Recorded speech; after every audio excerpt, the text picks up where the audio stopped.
Welcome to this deep dive.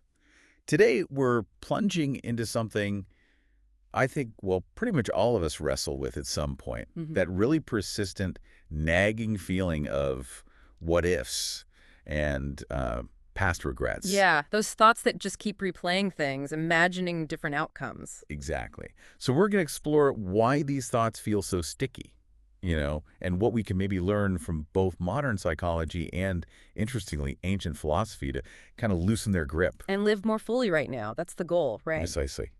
Yeah, we got a really thought-provoking source for this deep dive. It's an article titled something like Rewind Your Life, Why Psychology and Stoicism Scream No, and What to Do Instead.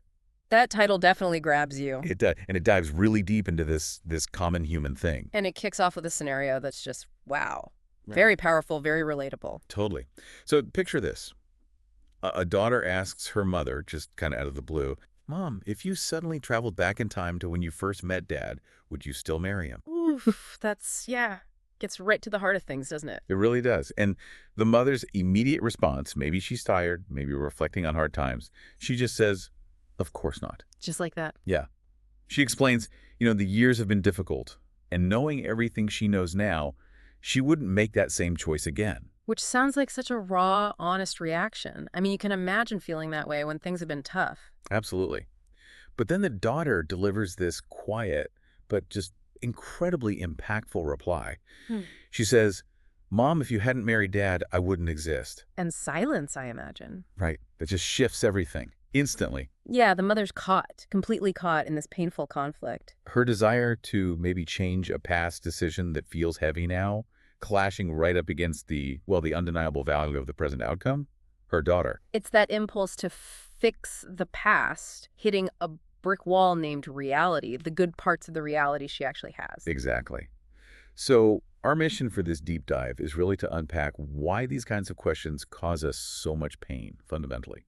And then look at what insights psychology and Stoicism can offer, actual tools to navigate these feelings. Right. To move past the hypothetical and, crucially, live more fully in the present we do have. Okay, let's dig in. Their article suggests right off the bat that a big chunk of this pain comes from a gap. A gap.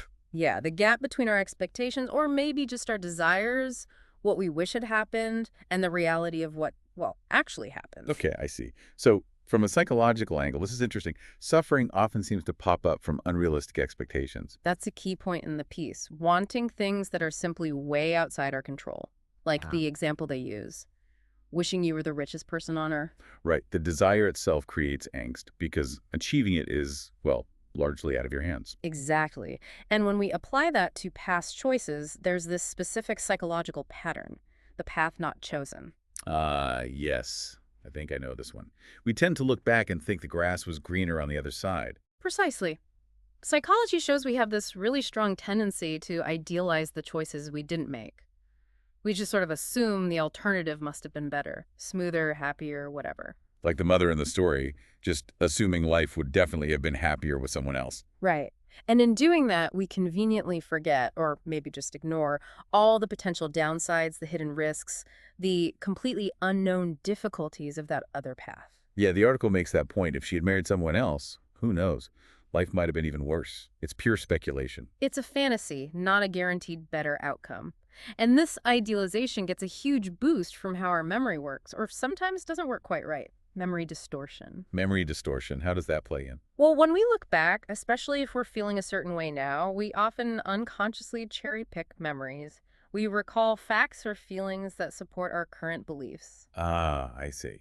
So if the mother feels unhappy with her husband today, her mind might automatically fish out all the negative memories from their past together. Exactly. And it might downplay or even completely forget the good times, the positive aspects. Which then just reinforces her current feeling that she made the wrong choice way back then. Making that what-if scenario, marrying someone else, seem like this perfect, problem-free alternative, even though, realistically, any path would have had its own unique set of complexities and uncertainties. Okay, so psychology helps us see why we get tangled up in idealizing the past and feeling pain about what might have been.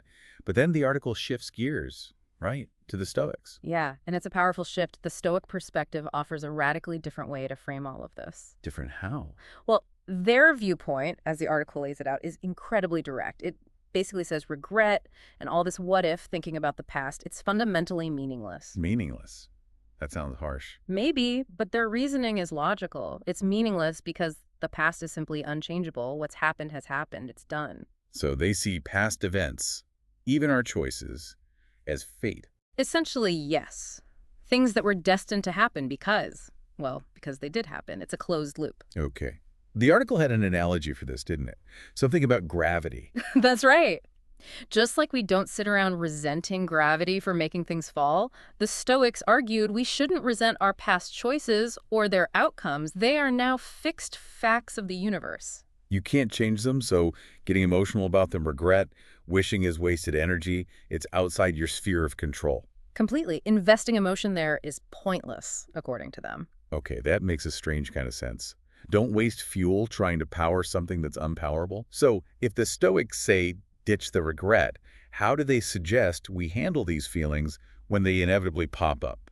Good question. The article outlines 3 core principles from Stoicism for dealing with this. All right, let's hear them. Principle 1. Principle 1 is foundational Stoicism, really. Distinguish what you can control from what you can't. Stoicism is super clear on this. You don't pour energy into what if or what could have been. Those are firmly in the cannot control bucket. Because the past is sealed, like trying to unbake a cake. Exactly. Past events are locked.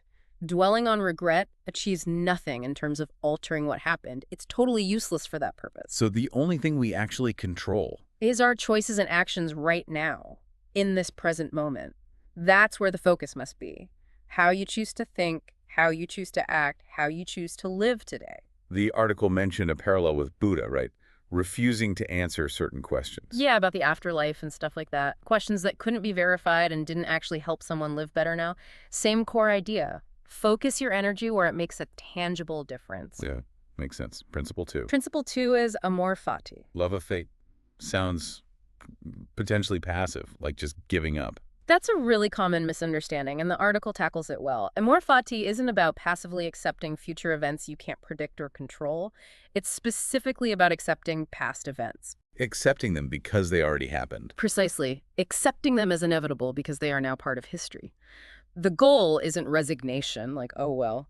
It's active acceptance of what was, so you can actually learn from it and move forward without being dragged down by wishing it were different. Ah, okay, so it's not passive. It's about removing the resistance to what already is. Exactly. Like the gravity analogy again. You accept the apple fell.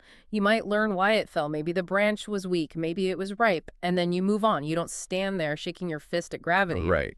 The article used another analogy, too, about heavy clothes. Yeah, holding on to past regrets is like insisting on wearing thick, heavy winter clothes in the summer. They just weigh you down, make the journey harder. And more fatigue is like saying, okay, I acknowledge I wore those clothes. Maybe I learned something about dressing for the weather, but now I'm taking them off so I can walk freely. Let it go to move forward more easily. Okay. And principle 3. This one sounds a bit weird initially. It does. Cherish the present through negative visualization. Negative visualization. Sounds counterintuitive, like focusing on the bad. It seems like it, but it's actually a really clever technique. Instead of dwelling on past regrets or fantasizing about what wasn't, you actively focus on appreciating what you have right now. How does the negative part work then?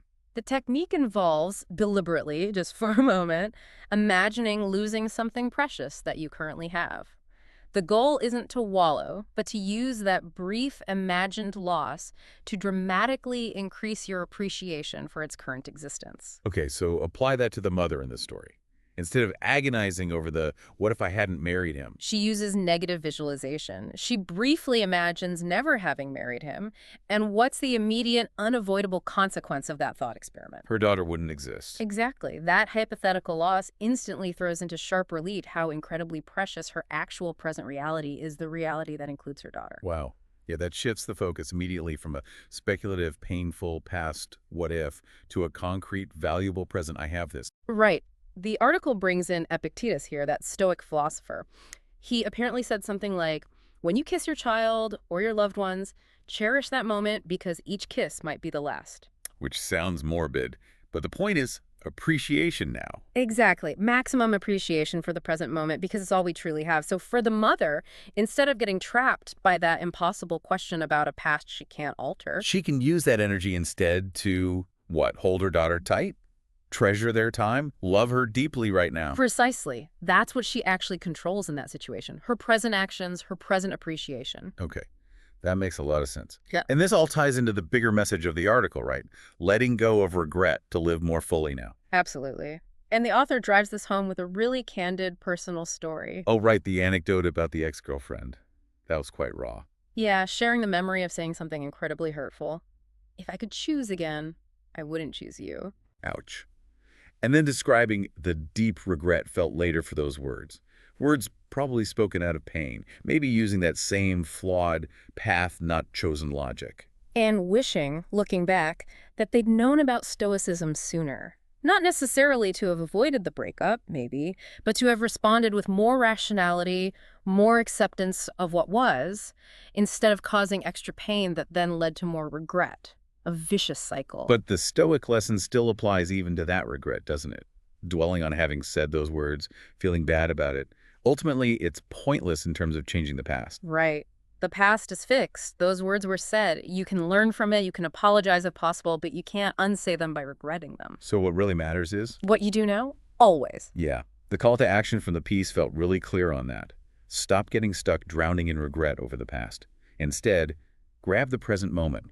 Make wiser, kinder, more intentional choices today. Don't get lost in those seductive fantasies of what might have been different. Focus on the reality of what is and what you can actually influence right now. Which includes loving fully, appreciating deeply what you have. And making the best choices you can with the information and wisdom you possess in this moment. There's a great quote near the end summing it up. Yeah. Gratitude for what we have is far healthier than resentment for what we lack. Simple, but powerful.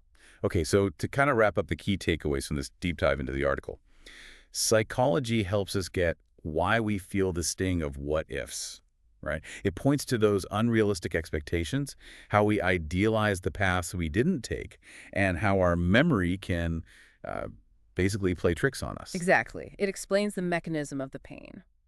And then Stoicism comes in with the practical toolkit. Recognize the past is done, it's fate, it's uncontrollable. Shift your focus entirely to the present, where you do have control. And embrace what happened, amor fati, not passively, But but actively accepting it so you can move on. And use techniques like negative visualization to really, truly cherish what you have right now, instead of pining for what you don't or what might have been. So the core idea seems to be, yes, the past is absolutely fixed, it's set in stone, but we have tremendous power over how we relate to that past. And even more importantly, how we choose to live today. That's where our